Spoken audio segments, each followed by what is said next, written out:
Según la ONU, se considera crímenes de lesa humanidad o contra la humanidad a aquellos actos que forman parte de un ataque generalizado o sistematizado contra cualquier población civil. Son delitos que se consideran cometidos contra toda la humanidad en su conjunto y refieren a actos inhumanos que atenten contra la integridad de las personas. En 1968, la ONU declaró este tipo de delitos como imprescriptibles, lo que significa que pueden ser juzgados sin importar el tiempo que haya transcurrido desde su comisión. Se comunica a la población que a partir de la fecha el país se encuentra bajo el control operacional de la Junta Militar.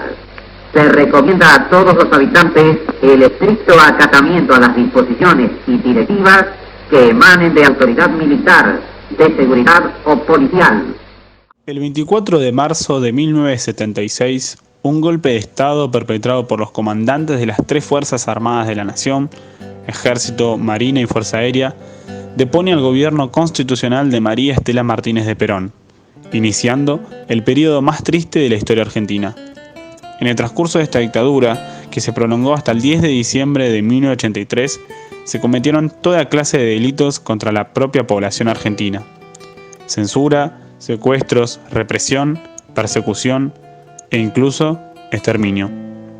En definitiva, se trató de un plan sistemático que buscaba acabar con cualquier idea que se opusiera al llamado Plan de Reorganización Nacional, que era llevado a cabo por las Fuerzas Armadas, sin importar las medidas que fuesen necesarias para lograrlo. No pertenezco ya a mí mismo, porque he descubierto a quién estoy obligado a pertenecer. Gracias, Señor. Las y los mártires por el reino lo son, según Santo Tomás de Aquino, si su muerte tiene una relación clara con la de Cristo. Por tanto, es mártir quien muere defendiendo la sociedad contra los ataques de sus enemigos que intentan corromper la fe cristiana. Y como la fe cristiana está basada en el amor al prójimo, todo lo que atente contra este es un ataque a los principios de la fe, que hay que defender con la vida misma. Y este es el papel que asumen las y los cristianos comprometidos por instaurar el reino de Dios. Los mártires son también creadores de iglesia, no solo porque la multiplican y contribuyen al auge de las conversiones, o, en su defecto, de vocaciones de un mismo estilo de trabajo, sino porque participan en la sacramentalidad de la misma iglesia. A nuestros mártires palotinos los asesinaron por la espalda, como si hubieran traicionado a la fe, y en cierto punto también es una forma de identificación con Cristo. El seguimiento del martirio trata de historizar la vida y los sentimientos de Jesús en nuestra propia existencia, pero incluye, en su afán de unión mística, una tendencia a la imitación, no mimética y dentro de lo posible, del estilo, vida y circunstancias de Jesús. No la única, ni siquiera podríamos asegurar que la más meritoria, pero sí con la gracia especial de asemejarse a Jesús en su muerte en la cruz. Ello le da al mártir una especial capacidad de simbolizar la resurrección. El martirio no se busca, como tampoco lo buscó Jesús, sino que se impone de manera violenta por parte de quienes en la sociedad ven amenazados sus intereses y creen que con la muerte quedará solucionada tal amenaza. Pero las y los mártires que pierden así su vida, la recuperan en toda su plenitud, porque quedan entronizados en el reino inmortal de la existencia, viviendo para siempre. El movimiento de sacerdotes para el tercer mundo, un diálogo que debe comenzar. El 25 de enero de 1959, el Papa Juan XXIII, quien en ese momento llevaba pocos meses en el cargo, convocó al Concilio Vaticano II. En otoño de 1962, se celebró la primera de las 4 sesiones en las que consistía este evento, iniciando así un proyecto que reunía a muchos sacerdotes con el fin de reelaborar la teología y adaptar la Iglesia a los nuevos tiempos. Con la muerte del Papa en 1963, se llamó a la elección de Pablo VI para ocupar su lugar, quien continuó las reformas propuestas. De esta manera, se fue concretando la idea de acercar la Iglesia a la clase trabajadora y a los más humildes.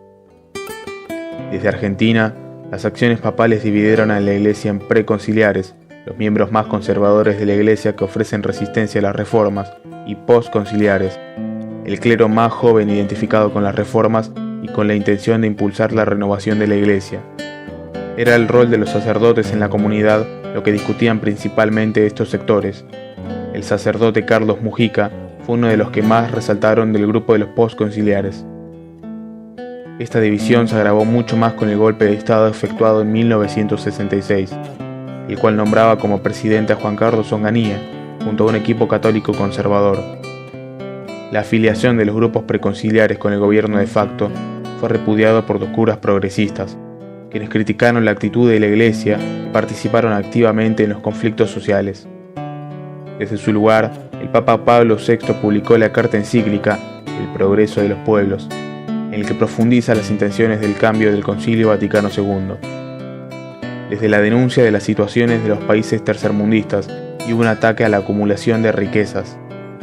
Los sacerdotes que, desde Argentina, siguieron las palabras del Papa criticando el capitalismo, fueron llamados por los medios curas del tercer mundo, y junto con una carta a sus colegas de Medellín, los curas argentinos comandaron un reformismo que sacudió a las conservadoras estructuras de la Iglesia Católica en todo el mundo. Lo que promulgaron fue un acercamiento de la Iglesia a los pobres, con el fin de cambiar su realidad. Algunos dan todo por los pobres, incluso hasta su vida. El asesinato de los religiosos en la comunidad palotina de San Patricio, en el barrio de Belgrano, no fue algo hecho al azar. Fue un acto premeditado, organizado, con sus víctimas ya marcadas y con la intención de dejar un mensaje.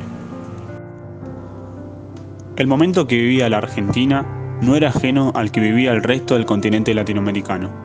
Dictaduras cívico-militares irrumpieron las democracias de los países del Cono Sur de forma sistemática y con un trabajo en conjunto. En el aspecto eclesiástico hubo religiosos y religiosas muertas en Argentina, Brasil, Chile y Uruguay, con la justificación de que su muerte se debía a pensamientos marxistas o subversivos. Pero la realidad es que eran personas que intentaban llevar la iglesia a los sectores más humildes, a los marginados históricamente. El barrio donde ocurrió la tragedia, el 4 de julio de 1976, es una zona de clase media alta y en donde vivían, en ese momento, personas ligadas al gobierno de facto. En la parroquia de San Patricio se vivió una atmósfera de cambio debido a la gran participación de los jóvenes en las actividades y la cercanía que tenían a los curas y seminaristas que allí vivían, quienes proponían una iglesia activa, siguiendo con el gran cambio que se proponía a partir del Concilio Vaticano II. Dentro de este contexto es que el asesinato de los 5 se torna tan importante. Los masacraron en el barrio, en su parroquia, dando un claro mensaje a esta comunidad y a toda la iglesia de que ésta no podía seguir avanzando, no podía seguir con ese proceso de evolución. Su muerte hizo que muchos tuviesen que dejar el país. La idea de atemorizar de parte de la Junta Militar se ve clara en la imagen de Mafalda, dejada en la escena del crimen, junto con las anotaciones de estos zurdos murieron por ser adoctrinadores de mentes vírgenes y son MCTM, movimiento en el cual no estaban los palotinos. Y otra anotación que decía, por los camaradas dinamitados en Seguridad Federal, venceremos, viva la patria, haciendo referencia a 20 policías asesinados por una bomba en una dependencia policial. La primera instrucción judicial en la causa de los palotinos estuvo a cargo del juez Rivarola. No se registró ningún avance y la misma fue cerrada. Esto fue señalado por Eduardo Kimmel en un párrafo de su libro La masacre de San Patricio. En 1991, Rivarola denunció a Kimmel por calumnias e injurias y el periodista fue condenado en primera instancia. Paradójicamente, el primero en investigar el caso resultó ser el único condenado hasta el momento. La causa fue reabierta en 1984 por el juez Néstor Blondi, quien a pedido del fiscal Aníbal Ibarra procesó al comisario Rafael Fensore y al oficial de consigna Miguel Ángel Romano por considerarlos partícipes necesarios del asesinato al liberar la zona. No obstante, en junio de 1987, Blondi dictó el desprocesamiento de los 2 policías y volvió a cerrar la causa por considerar prescriptos los delitos. Actualmente, la causa penal por el crimen de los mártires palotinos se inscribe dentro de la llamada megacausa ESMA, en la que se juzgan los delitos cometidos en uno de los principales centros clandestinos de detención, tortura y exterminio de la dictadura, el cual estaba a cargo de la Armada. Graciela D'Aleo y Andrés Castillo, ambos sobrevivientes de la ESMA, denunciaron que habían escuchado al capitán de fragata Antonio Pernías, oficial de inteligencia de ese grupo de tareas, jactarse de haber comandado el operativo. Esta versión fue reforzada por Miguel Ángel Balbi, un marino de baja graduación que oportunamente declaró que el represor Claudio Vallejos, integrante del mismo grupo de tareas, le había confesado ser el conductor del automóvil Peugeot 504 del que bajaron Pernías, el teniente de fragata Aristegui y el suboficial Cubalo antes de perpetrar el quíntuple homicidio. En 2006, el juez Sergio Torres, por entonces a cargo de la megacausa, procesó a 17 integrantes del grupo de tareas, entre ellos a Jorge Tigre Acosta, Alfredo Astiz y el propio Pernías. Sin embargo, la Cámara Federal porteña revocó los procesamientos y dictó la falta de mérito, al considerar que no había suficientes elementos de vinculación, volviendo la causa a foja cero. A 44 años de la masacre de San Patricio, este crimen de lesa humanidad, cometido en el marco del accionar represivo del terrorismo de Estado, continúa impune. Señores jueces, quiero renunciar expresamente a toda pretensión de originalidad para cerrar esta requisitoria. Quiero utilizar una frase que no me pertenece, porque pertenece ya a todo el pueblo argentino. Señores jueces, nunca más. Silencio en la sala. Silencio.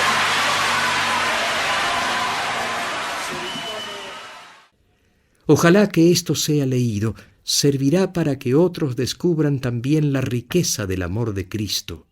Diario de Alfie Kelly, 1 de julio de 1976. Los mártires palotinos fueron personas que dedicaron su vida a la tarea de modificar la realidad, de buscar construir un mundo mejor cada día, apoyándose en las palabras de Dios y comprometiéndose en su fe para defender la paz y la justicia y sobre todo a todas las personas excluidas e indefensas. Por este objetivo fueron hasta las últimas consecuencias por lo que creyeron justo. Dieron la vida por amor al prójimo, siguiendo el ejemplo de Jesús, y así como Él, se encontraron con la muerte, que les fue impuesta de manera violenta y desalmada.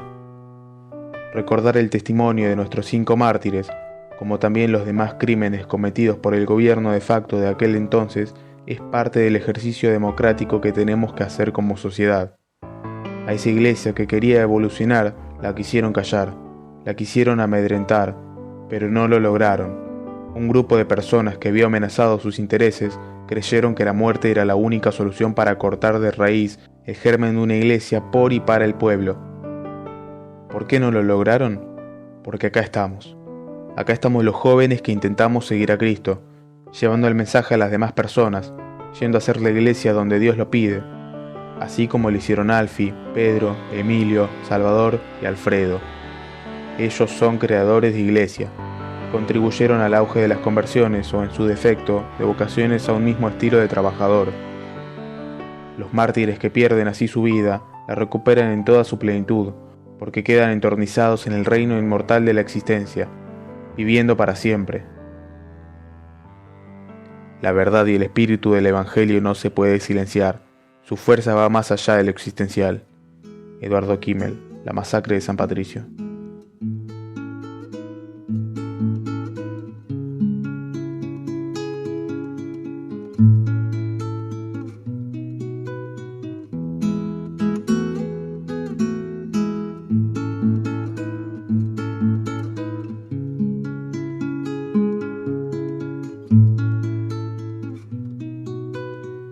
Sopla, Señor, te lo pido, quédate esta noche en mi alma, pues solo tu amor y abrigo me darán consuelo y calma.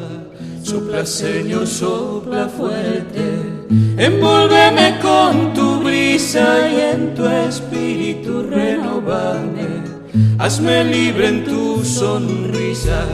A pesar de mis caídas, hazme fiel a tus promesas. Sopla, Señor, en mi vida y arráncame esta tristeza. Sopla, Sopla, Señor, tu grandeza, sopla. Hazme fiel en mi pobreza, sopla.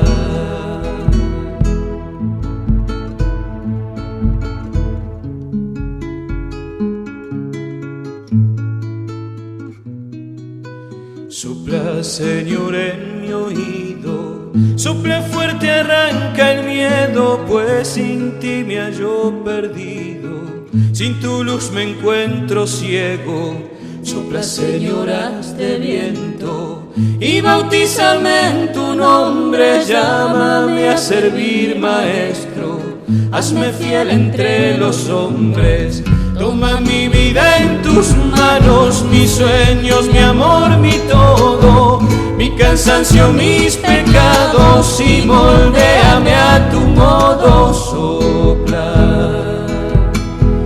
y bautízame en tu brisa,